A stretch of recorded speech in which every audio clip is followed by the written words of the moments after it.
Hello everyone, जय हिंद। स्वागत है आप लोग का मेरे यूट्यूब चैनल के प्लेटफॉर्म में। आज मैं आपके सम्मुख बात कर रहा हूँ भारतीय संवैधानिक विकास के 3 चार्टर अधिनियमों के संदर्भ में और उनसे संबंधित सभी जानकारियों के संदर्भ में। फर्स्ट है 1786 का चार्टर अधिनियम, सेकंड है 1793 का चार्टर अधिनियम और थर्ड है 1813 का चार्टर अधिनियम। और इन तीनों चार्टर एक्ट से संबंधित महत्वपूर्ण प्रश्न, जैसे कि किस अधिनियम के द्वारा भारतीय व्यापार के एकाधिकार को समाप्त कर दिया गया। सेकंड क्वेश्चन है किस अधिनियम के द्वारा भारत में ईसाई मिशनरियों को धर्म प्रचार की स्वतंत्रता दी गई। जैसे महत्वपूर्ण प्रश्नों के संदर्भ में। इससे पहले कि मैं आगे बढ़ूं, अगर आपने इससे पूर्व के चार्टर अधिनियमों को नहीं देखा है तो उन चार्टर अधिनियमों को भी जरूर देखें। यदि मैं उन चार्टर अधिनियमों को इस वीडियो की डिस्क्रिप्शन में लिंक कर दूंगा, आप चाहे तो वहां से भी देख सकते हैं। इसी संदर्भ में मैं अपनी वीडियो को स्टार्ट करता हूं और वीडियो का फर्स्ट पॉइंट है 1786 का चार्टर अधिनियम। फर्स्ट पॉइंट है गवर्नर जनरल को विशेष परिस्थितियों में अपने परिषद के निर्णय को निरस्त करने अथवा लागू करने का अधिकार प्रदान किया गया। सेकंड है गवर्नर जनरल को प्रधान सेनापति की शक्तियां प्रदान की गई और ये दोनों अधिकार सर्वप्रथम लॉर्ड कॉर्नवालिस को प्राप्त हुए, क्योंकि इस समय भारत के गवर्नर जनरल लॉर्ड कॉर्नवालिस थे और लॉर्ड कॉर्नवालिस 1786 से 1793 तक भारत के गवर्नर जनरल भी रहे। लॉर्ड कॉर्नवालिस के संबंध में एक महत्वपूर्ण जानकारी है कि लॉर्ड कॉर्नवालिस को भारतीय सिविल सेवा का जनक माना जाता है। सेकंड पॉइंट है 1793 का चार्टर अधिनियम। इस अधिनियम के प्रावधान है। फर्स्ट पॉइंट है इस अधिनियम के द्वारा नियंत्रण बोर्ड के सदस्यों तथा कर्मचारियों के वेतनादि को भारतीय राजस्व में से देने की व्यवस्था की गई। अर्थात इस अधिनियम के द्वारा नियंत्रण बोर्ड के सदस्यों और कर्मचारियों के वेतन भत्ते आदि को भारतीय राजस्व से देने की व्यवस्था की गई। सेकंड पॉइंट है इस अधिनियम ने भारत पर व्यापार के एकाधिकार को अगले 20 वर्षों की अवधि के लिए बढ़ा दिया, जो कि पहली बार 1773 के रेगुलेटिंग एक्ट के द्वारा बढ़ाया गया था। थर्ड पॉइंट है बंगाल के गवर्नर को बंबई और मद्रास का पर्यवेक्षण का अधिकार प्राप्त हो गया।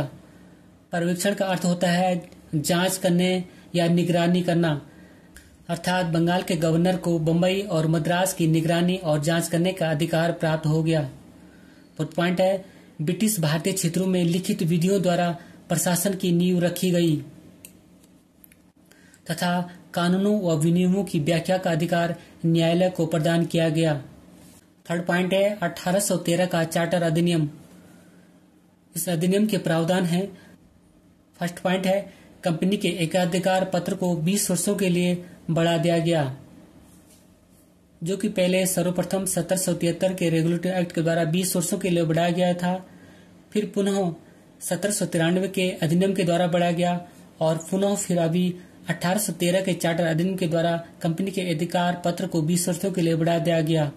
सेकंड है कंपनी के भारतीय व्यापार के एकाधिकार को समाप्त कर दिया गया, यद्यपि चीन के साथ तथा चाय के व्यापार पर उसका एकाधिकार बना रहा। थर्ड, इस अधिनियम ने भारत में कंपनी के शासित क्षेत्रों पर ब्रिटेन के राजा की प्रभुता को प्रकट व स्थापित किया। फोर्थ पॉइंट है इस अधिनियम ने नैतिक और धार्मिक सुधारों को बढ़ावा देने के लिए भारत जाने की इच्छा रखने वाले व्यक्तियों को अनुमति दी। फिफ्थ पॉइंट इस अधिनियम ने ईसाई मिशनरियों को भारत में प्रवेश की छूट मिली। सिक्स है भारतीयों की शिक्षा पर प्रति वर्ष 1 लाख रुपए खर्च करने का उपबंध किया गया। सेवंथ है इस अधिनियम ने भारत की स्थानीय सरकारों को व्यक्तियों पर कर लगाने के लिए अधिकृत किया। कर भुगतान नहीं करने पर दंड की भी व्यवस्था की।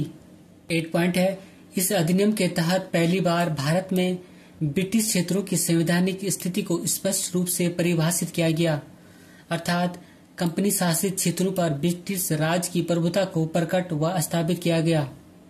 9th है नियंत्रण बोर्ड की शक्तियों को परिभाषित किया गया और उसका विस्तार किया गया। अर्थात बोर्ड ऑफ कंट्रोल की शक्तियों को परिभाषित किया गया और उसका विस्तार भी किया गया।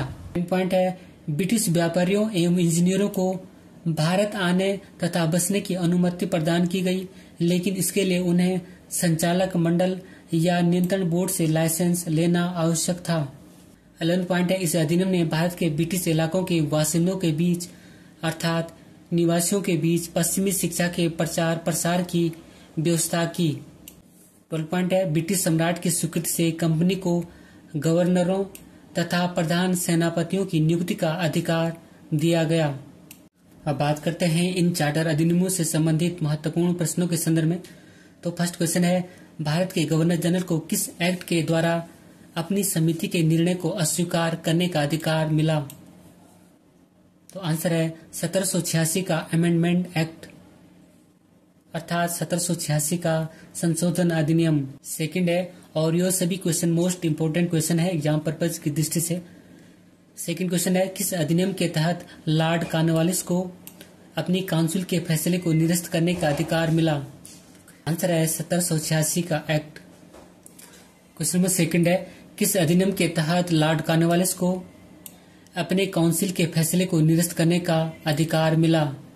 तो आंसर है 1786 का एक्ट। क्वेश्चन नंबर थर्ड है, कौन से अधिनियम के अंतर्गत नियंत्रण बोर्ड के सदस्यों तथा कर्मचारियों के वेतन को भारतीय राजस्व से देने की व्यवस्था की गई? आंसर है 1793 के चार्टर अधिनियम के द्वारा। और ये क्वेश्चन एग्जाम पर्पज की दृष्टि से मोस्ट इंपोर्टेंट है, यद्यपि सभी क्वेश्चन यहाँ पे मोस्ट इंपोर्टेंट ही हैं। क्वेश्चन नंबर 4 है, किस अधिनियम के द्वारा भारतीय व्यापार के एकाधिकार को समाप्त कर दिया गया? तो आंसर है 1813 के चार्टर अधिनियम के द्वारा अर्थात 1813 का चार्टर अधिनियम के द्वारा कंपनी के भारतीय व्यापार के एकाधिकार को समाप्त कर दिया गया। क्वेश्चन नंबर 5 है, किस अधिनियम के द्वारा ब्रिटिश संसद ने चाय और चीन के साथ व्यापार को छोड़कर ईस्ट इंडिया कंपनी के भारत के साथ व्यापारिक एकाधिकार को समाप्त कर दिया? तो आंसर है 1813 का चार्टर अधिनियम। जबकि 1833 के चार्टर अधिनियम के द्वारा कंपनी के समस्त व्यापारिक कार्य समाप्त कर दिए गए तथा भविष्य में कंपनी को केवल राजनीतिक कार्य ही करने थे। क्वेश्चन नंबर 6 है, किस अधिनियम के द्वारा भारत में ईसाई मिशनरियों को धर्म प्रचार की स्वतंत्रता दी गई? तो आंसर है 1813 का चार्टर अधिनियम। क्वेश्चन नंबर 7 है, किस अधिनियम के द्वारा पहली बार भारत में अंग्रेजी साम्राज्य की संवैधानिक स्थिति स्पष्ट कर दी गई? तो आंसर है 1813 का चार्टर अधिनियम। क्वेश्चन नंबर 8 है, चार्टर अधिनियम 1813 के बाद भारत के किस अन्य क्षेत्र पर अंग्रेजों का प्रभुत्व स्थापित हो गया? तो आंसर है महाराष्ट्र, मध्य प्रांत, पंजाब, सिंध, ग्वालियर, इंदौर आदि। क्वेश्चन नंबर 9 है, किस अधिनियम के द्वारा कुछ शर्तों के साथ सभी ब्रिटिश नागरिकों को भारत के साथ व्यापार करने की अनुमति दी गई? तो आंसर है 1813 के चार्टर अधिनियम। नंबर 10 है, और मोस्ट इम्पोर्टेंट क्वेश्चन है कि चार्टर अधिनियम 1813 के तहत शिक्षा में कितने रुपए के निवेश का प्रावधान किया गया अर्थात कितने रुपए के खर्च का प्रावधान किया गया? तो आंसर है 1 लाख रुपए।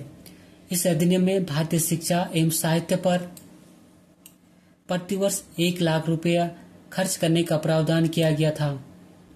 इसी नोट के साथ मैं अपने वीडियो को समाप्त करता हूं। अगर आपको मेरा वीडियो पसंद आया तो वीडियो को लाइक करें, शेयर करें, कमेंट्स करें और अगर चैनल पर नए हैं तो चैनल को सब्सक्राइब करें। मिलते हैं जल्दी नेक्स्ट वीडियो में।